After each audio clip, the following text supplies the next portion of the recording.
about 10 days after 9/11, I went through the Pentagon and I saw Secretary Rumsfeld and Deputy Secretary Wolfowitz. I went downstairs just to say hello to some of the people on the Joint Staff who used to work for me, and one of the generals called me and he said, "Sir, you got to come in. You got to come in and talk to me a second." I said, "Well, you're too busy." He said, "No." He says, "We've made the decision. We're going to war with Iraq."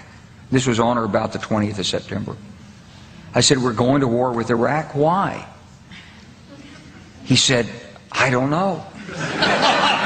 He said, "I guess they don't know what else to do."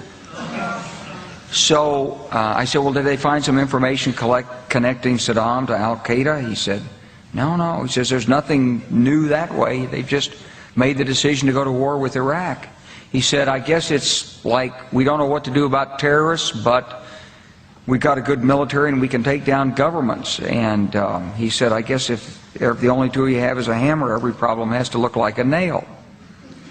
So I came back to see him a few weeks later, and by that time we were bombing in Afghanistan. I said, "Are we still going to war with Iraq?" And he said, "Oh, it's worse than that."